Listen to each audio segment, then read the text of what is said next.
tudo bem com você? Eu sou Miguel Alves. Então, nesse vídeo, eu quero aqui esclarecer um irmão protestante. Nesse último vídeo, ele fez um comentário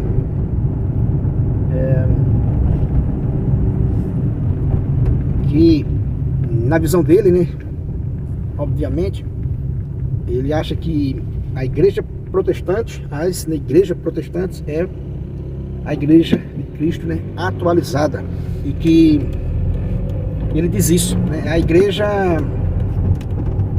é a mesma coisa, só que atualizada. A igreja, segundo ele, né, a igreja protestante é a mesma coisa, se referindo à igreja católica, né, só que é a igreja atualizada. Porém, a gente sabe que isso é um engano muito grande, né? Um equívoco muito grande desse nosso irmão. Ri, né? Porque é o que a gente pode fazer de melhor, né? Mas é um equívoco muito grande, né?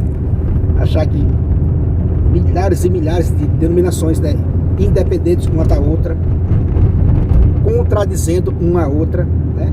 Quer dizer que, pelo óbvio, a pessoa já poderia dizer que não é de Cristo, né? Porque Cristo é um só. Cristo é um só. E ensina uma doutrina só, né? Um só batismo, um só corpo, né? Uma só esperança, um só Deus, uma só fé. Então, por aí já desmonta todo esse argumento de imaginar que o protestantismo é a igreja de Cristo, né, atualizada. Extremamente, né, longe dessa realidade, né? Está extremamente longe dessa realidade. Ah, mas eu digo isso por amor, para tentar livrar um desses irmãos, né, dessas garras da mentira, né? Tentar livrar um desses irmãos das garras, né, da mentira. Porque a gente tem como provar, tanto nas Sagradas Escrituras, que o irmão está extremamente, né, enganado, e temos como mostrar muito mais ainda historicamente, né? Historicamente a gente mostra, fala para uma criança, para uma pessoa que não tenha tanto entendimento, a pessoa vai entender, né? Vai entender claramente. É o que eu tenho repetido aqui no canal. Ele dizer, não, a igreja é a mesma coisa, né? Para ele é a mesma coisa. Eu respeito, né, a opinião do irmão, porque eu sei que ele está totalmente, né, alheio ao assunto, totalmente, né, ignorante, né, ao assunto, né? Eu digo isso com respeito, né? Ele está totalmente ignorante, né, ao assunto, né, da religião. A igreja é coisa muito séria, né, muito séria.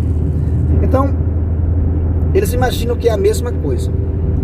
Mas se for olhar honestamente os dados, né, dentro das Sagradas Escrituras, como eu falei, né, na história, a pessoa vai entender. Como eu falei, uma chave de ouro é pensar, só há um Deus. Ou você acredita em milhares e milhares de deuses, mas só há um Deus verdadeiro. E esse Deus verdadeiro, nas Sagradas Escrituras, pediu um culto num único lugar. Ele pediu um culto num único lugar. É ele que pediu. Olha, vocês vão celebrar um culto a mim na tribo que eu escolher, né? Na tribo que eu escolher. Então a igreja, ela é coisa séria, ela é necessária para a nossa salvação. Então não se pode comparar essa igreja fundada por Deus, que veio de Deus desde toda a eternidade, estava no plano de Deus, para, através de seu Filho e da igreja, que é o seu corpo, através dessa pessoa mística inteira, Deus salvar a humanidade. É o que está nas Sagradas Escrituras, né? Cristo, cabeça da igreja, que é o seu corpo. Foi assim que o Pai constituiu. Efésios, capítulo 1, versículo 22 e o 23. Deus constituiu dessa maneira, né? Deus constituiu dessa maneira. O Pai constituiu Cristo como cabeça da igreja, que é o seu corpo. Então, é preciso a gente encontrar o Cristo. Quando a gente se encontra o Cristo, através do batismo, a gente passa a pertencer a esse corpo. E nesse corpo a gente vai perseverar até o fim.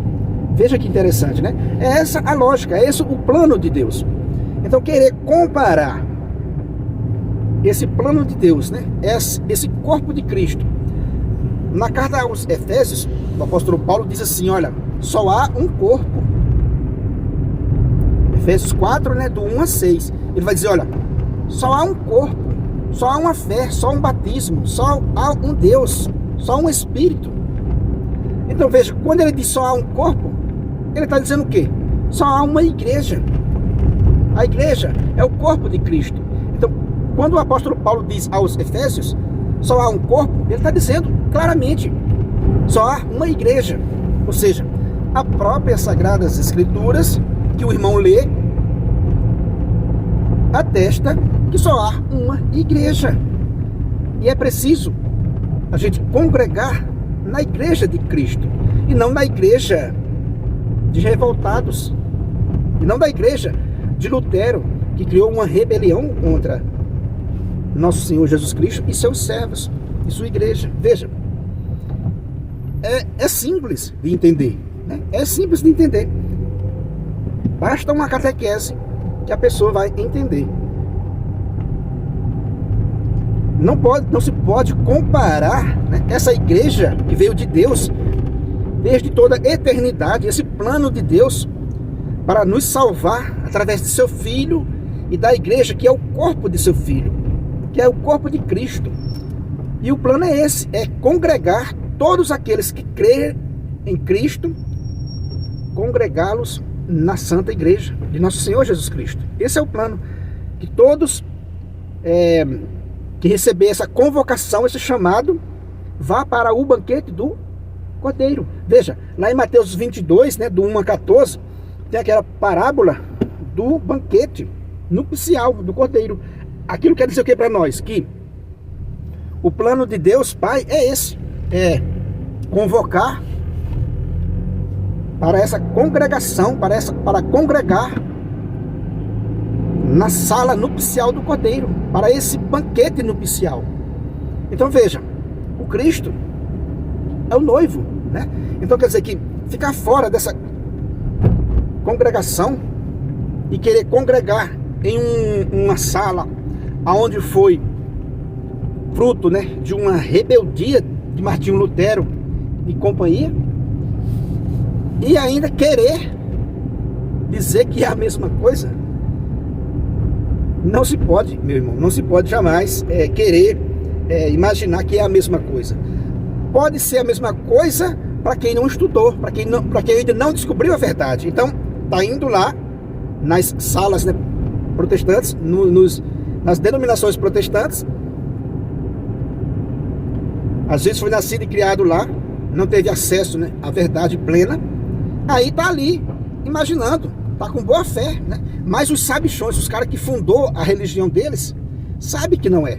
Quem estudou mais um pouco também, sabe que não é, né? Como eu já disse para você, a igreja está no plano de Deus desde toda a eternidade, de nos salvar através de seu Filho, e ele criou esse corpo que é a igreja, e constituiu seu Filho como cabeça desse corpo. Ou seja, então a salvação é Cristo, igreja, Cristo e a igreja. Todos aqueles que creem em Jesus Cristo vão se congregar na igreja de Cristo. Carta aos Hebreus, né? Acho que é capítulo 10, versículo 25, vai dizer: não abandonemos, né, nossas assembleias. Ou seja, não se pode abandonar a assembleia do Filho de Deus. Aí o irmão às vezes brinca, né? Diz que a assembleia é a dele, que nasceu a partir da rebelião dos homens, né? Mais de 15 séculos depois. Então o irmão às vezes fica com essa brincadeira, né? Mas a gente sabe que é brincadeira, porque a assembleia que ele frequenta, ele é assembleiano, não tem nada a ver com a assembleia de Cristo, né? É uma assembleia que, desse irmão, né? A assembleia de Deus, os assembleianos, os pentecostais, vêm, veja aí onde está o X da questão. Eles vêm do grupo, né, metodista. Quer dizer que os pentecostais nasceram de um grupo chamado metodista, que, por sua vez, esses metodistas saíram da igreja anglicana do rei Henrique VIII. Olha só onde a gente vai chegar com esse movimento, né, pentecostal, com esses assembleianos. A gente vai chegar no movimento metodista e depois chega no movimento do rei Henrique VIII. O fundador do metodismo, né, é John Wesley, que fundou o metodismo. Era um sujeito, né, da igreja anglicana, que começou, né, a se encontrar-se como uma pessoa iluminada, simplesmente foi se afastando, né, do anglicanismo e fundou a sua comunidade. E simplesmente ele pediu, né, a um bispo anglicano que ordenassem bispo, né, para a sua nova comunidade. Então vai vendo aí por onde passaram esses iluminados e rebeldes. Então ele pediu a esse bispo, né, anglicano, que ordenasse bispo para a sua nova comunidade. Obviamente esse bispo anglicano negou, não quis. Então, o que foi que fez esse John Wesley? O que foi que ele fez? Ele ordena os seus colegas como bispo. Ele ordena seus colegas como bispo. Agora veja, isso vale, né? Isso vale. E assim, né, surgiram os bispos metodistas, impropriamente, né, esse nome, né, para eles. E aí, depois desse movimento metodista, vem surgir outros movimentos. Vai surgir outros movimentos. E um deles é os, né, pentecostais. Aí eu pergunto para você, se você está num movimento que nasceu de uma pessoa que se fez por conta própria, de um rebelde, dá para comparar com o nosso Senhor Jesus Cristo? Dá para comparar com a igreja de Cristo? Dá para comparar com os santos apóstolos que vieram de Cristo e Cristo veio de Deus? Dá para comparar com o rei Henrique VIII, que já é outro caso, né?